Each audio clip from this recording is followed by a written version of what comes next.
When Karen first turned onto Maplewood Lane, she thought she had finally found it, the street she would grow old on. It had the kind of picturesque charm you'd expect from a movie set. Old oaks lining both sides, branches gently arching over. The road like a tunnel of nature's grace. Picket fences painted freshly white, and mailboxes with smiling sunflowers stenciled on the sides. The kind of place where neighbors wave as they mow their lawns, dogs trot loyally beside morning joggers, and wind chimes sing on porches with every breeze.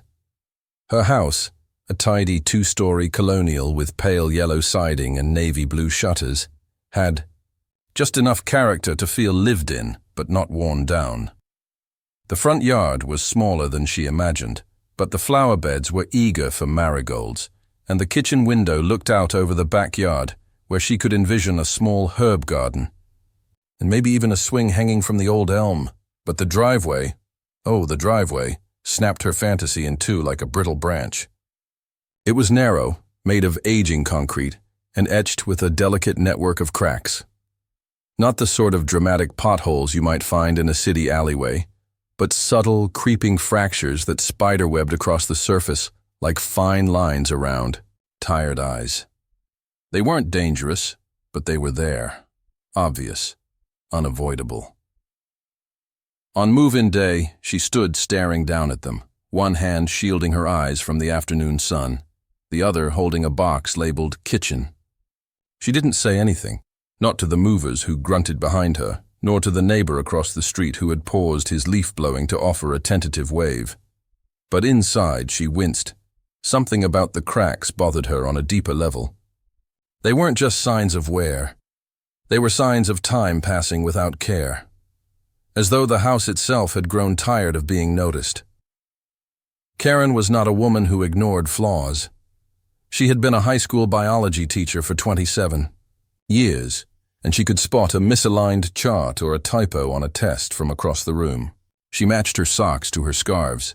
She alphabetized her spice rack. Details mattered to her, not out of vanity, but because details meant intention. They meant effort. And the cracks in the driveway? They screamed of neglect. That night, after the movers had gone and the cat was curled on the windowsill getting used to his new territory, Karen took a flashlight and a pad of sticky notes outside. She kneeled on the cold concrete and began her inspection. The first crack started near the garage door, barely wider than a thread. She placed a sticky note beside it and scribbled, "Crack 1, 3.2 inches hairline." She moved on to the next, a longer one that curved slightly like a scar. Crack 2, 8.5 inches, thin. By the time she stood back up, her knees aching slightly, the driveway was dotted with neon green squares like a construction site crime scene. The next morning, as the sun broke over the rooftops, Karen brewed her tea and settled into the habit of her new life.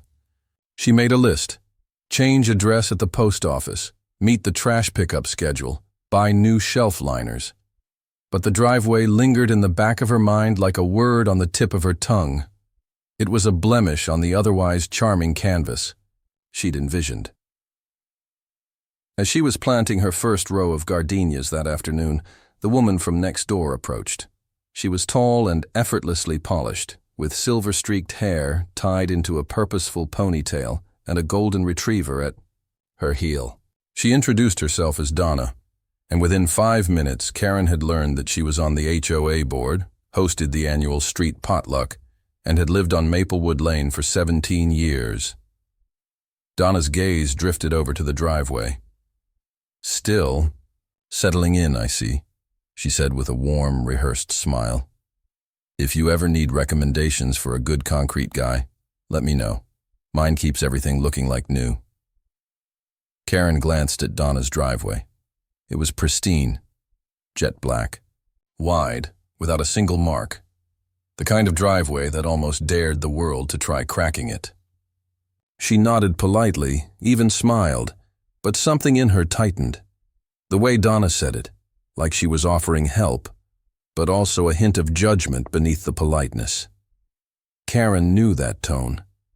She had heard it in parent-teacher conferences for years. concern wrapped in superiority. That evening, Karen sat in her living room and stared out the window. Her cat, Whiskers, pawed at a curtain string, oblivious to his human's spiraling thoughts. The cracks weren't deep, she knew that. They didn't make the house unsafe, but they were visible. Donna had seen them. Soon others would too. Maplewood Lane was the kind of street where things got noticed. Where flaws didn't fade into the background. They were measured, whispered about during dog walks, maybe even brought up at HOA meetings. Karen went upstairs and opened the bathroom drawer. Her eyes passed over cotton balls and tweezers, lingering, on a half-used bottle of Ruby Rage nail polish. She'd bought it on a whim last fall, thinking she might feel daring enough to wear it to Thanksgiving dinner. She hadn't. Now she held it up to the light. It sparkled, a rich, shimmery red with flecks of gold, like fire in a bottle. It was vibrant, unapologetic, impossible to ignore. A thought slipped into her mind quietly, at first like a whisper. What if I don't fix the cracks? What if I paint them instead? She set the bottle down gently, like an idea she didn't want to scare away. The cracks might be flaws to Donna, but maybe, just maybe to Karen, they were potential. Not signs of decay, but opportunities for creation. She didn't sleep much that night, not out of anxiety, but anticipation. By the following week, Karen's driveway crack log had expanded into a full-fledged binder with dividers, printed, charts, and a legend for categorizing crack types: hairline, superficial, stress-induced. She'd bought a digital caliper from the hardware store and began documenting measurements down to the millimeter. She noted weather conditions, sun exposure, soil shifting, everything that might contribute to a crack's development. To anyone else, it might have seemed obsessive, but to Karen it was peace. Precision gave her control, and control gave her calm. Still, one thing she couldn't control was Donna. It was like clockwork.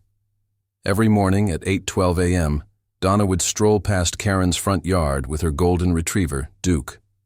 Always the same white yoga pants, always the same high ponytail, not a strand out of place. Duke walked with a kind of regal confidence, matching his owner's composed gait. And every time they passed Karen's driveway, Donna made a comment, not overtly rude, but wrapped in that soft, patronizing tone that Karen had grown to dread. Still haven't found a solution, huh? You know, cracks only get worse with time, Donna would offer casually, as though reciting the forecast. Or, I had a neighbor once who ignored her driveway cracks. Whole slab collapsed in a storm, nightmare to fix. Karen would respond with a stiff smile and a nod, pretending not to care, pretending her hands weren't clenching inside her gardening gloves. It wasn't just the words, it was the way Donna said them, sweetened just enough to pass as helpful but seasoned with superiority. As if her perfect driveway and perfect dog gave her the right to pass judgment. Karen wasn't someone who typically kept grudges. She had spent most of her adult life diffusing adolescent tempers in the classroom, navigating school politics and mastering the art of biting her tongue. But Donna's little barbs were adding up, one by one, like cracks of their. On one night, while sipping chamomile tea and scrolling through a DIY blog, Karen saw a post about unexpected uses for nail polish. The usual suspects appeared: color-coding keys, fixing frayed shoelaces. But then she saw a photo. Someone had used a bright pink polish to fill in a small chip on a ceramic planter. The chip didn't disappear, but it gleamed. It looked like part of the design. That's when it clicked. Karen's eyes darted to the bottle of Ruby Rage sitting on her coffee table. It was a deep, fiery red with gold shimmer, a color that refused to apologize for being bold. The idea struck so suddenly and so clearly that she almost laughed. Nail polish. Of course. It was durable, it dried fast, and it sparkled. She stood up, grabbed the bottle, and tiptoed outside in her slippers. It was late enough that the neighborhood had gone quiet. The only sounds were the hum of crickets and the distant whir of a neighbor's sprinkler. Karen crouched beside the first crack, crack 1 according to her binder, and twisted open the polish. The brush hovered over the line for a moment, and then, with a slow, deliberate stroke, she painted. The polish clung to the concrete, sliding into the crack like molten metal. She filled the tiny fissure, then painted over it again, extending slightly beyond the borders. It wasn't about hiding the flaw, it was about framing it. She sat back on her heels and stared at her work. It looked beautiful, ridiculous maybe, a little absurd, but beautiful. The next morning, Karen was ready before Donna's walk.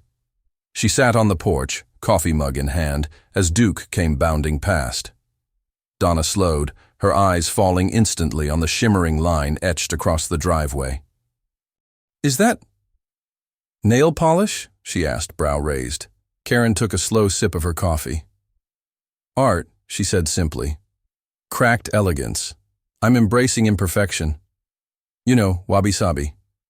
Donna blinked. "Wabi what?" "It's a Japanese aesthetic. Finding beauty in flaws." She set her mug down.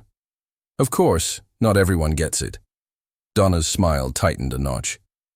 "Interesting choice," she said. "I suppose that's one way to deal with damage." Karen tilted her head, her voice calm and even. "Oh, these cracks aren't damage anymore. They're features." Donna opened her mouth, then closed it. She gave a final tug on Duke's leash and continued down the street without another word.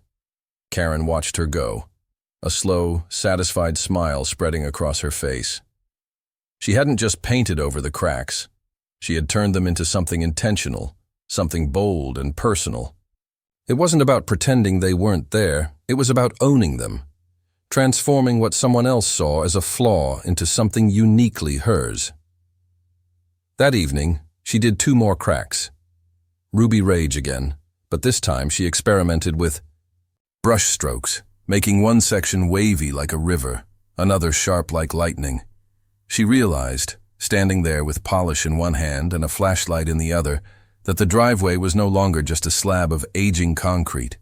It was her canvas. Whiskers watched her from the porch, tail flicking. The moon cast a silver glow over the neighborhood, and for once, the cracks no longer looked like signs of decay. They shimmered. They caught the light. They reflected the spark that Donna's perfect blacktop never could. Karen went to bed that night with the kind of smile you wear when you know something the world doesn't quite understand yet. She had started with frustration, with a binder full of measurements and a head full of judgment. But now, the cracks weren't reminders of what needed fixing. They were reminders that sometimes the best solution isn't covering up what's broken, it's showing it off.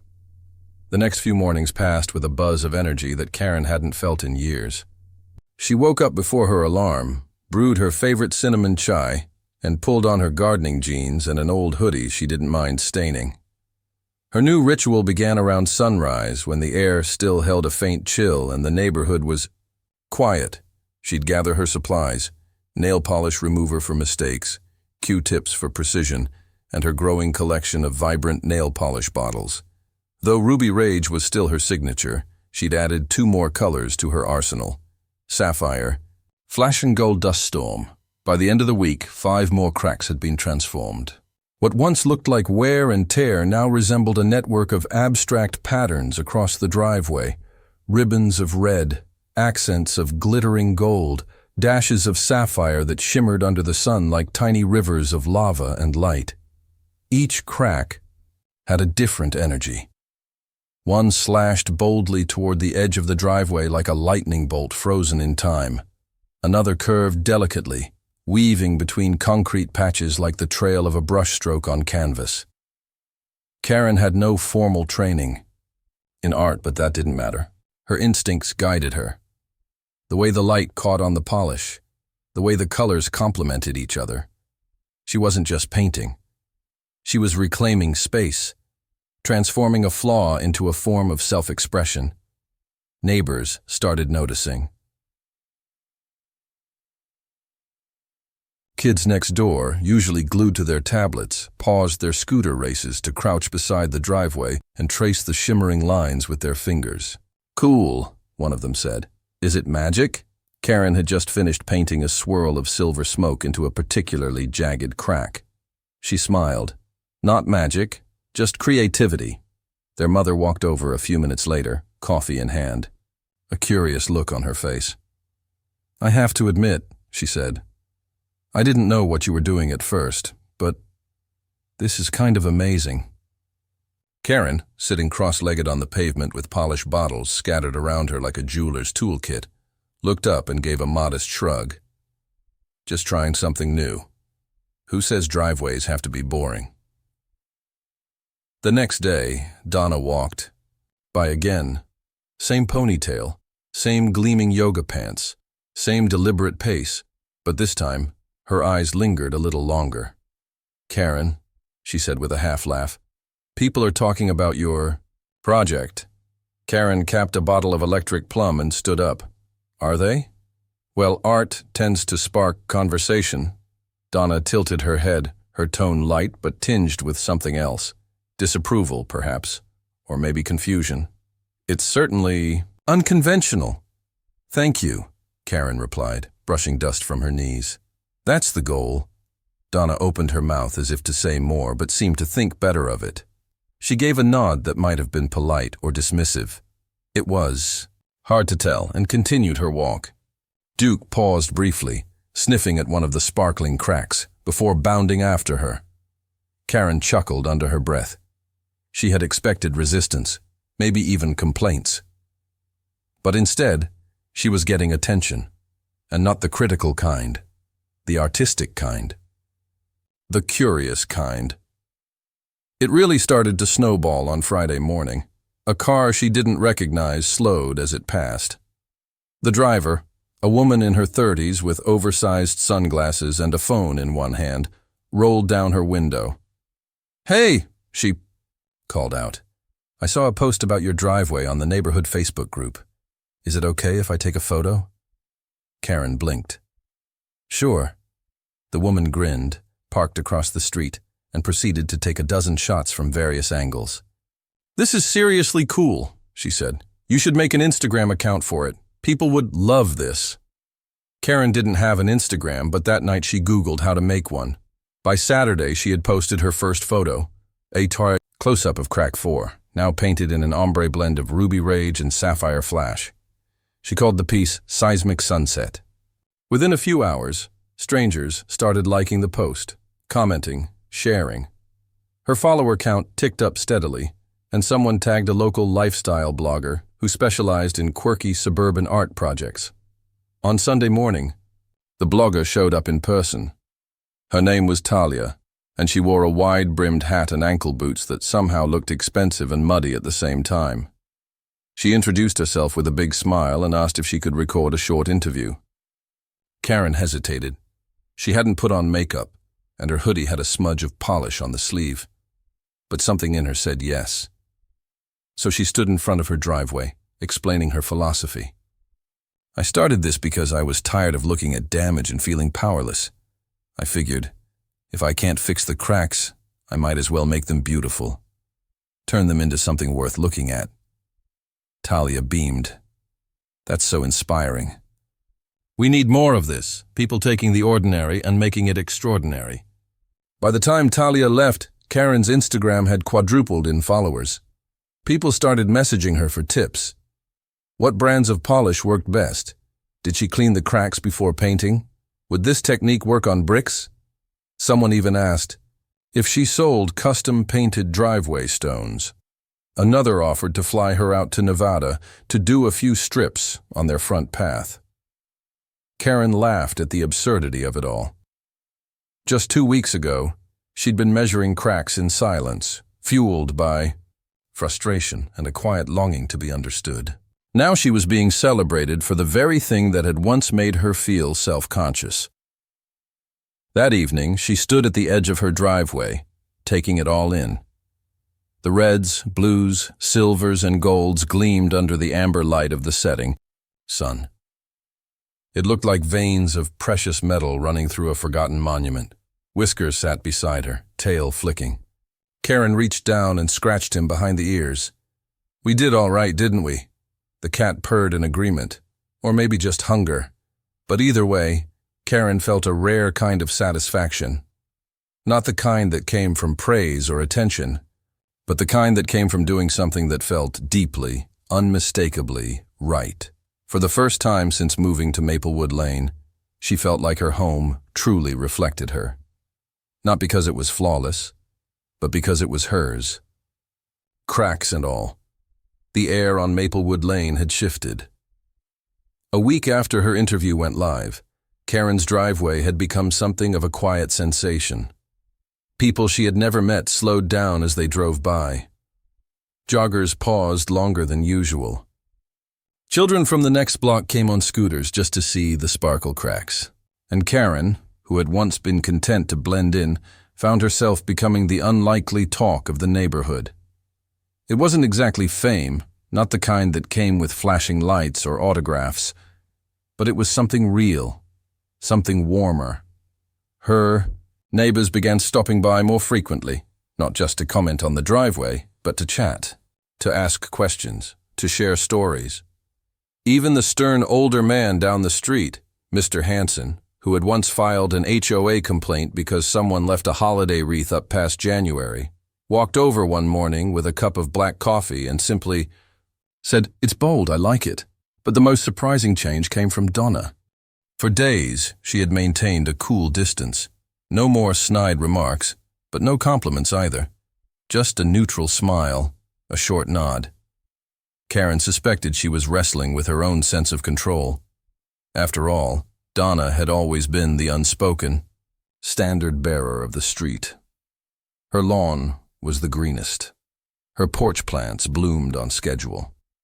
Her Christmas lights were perfectly symmetrical.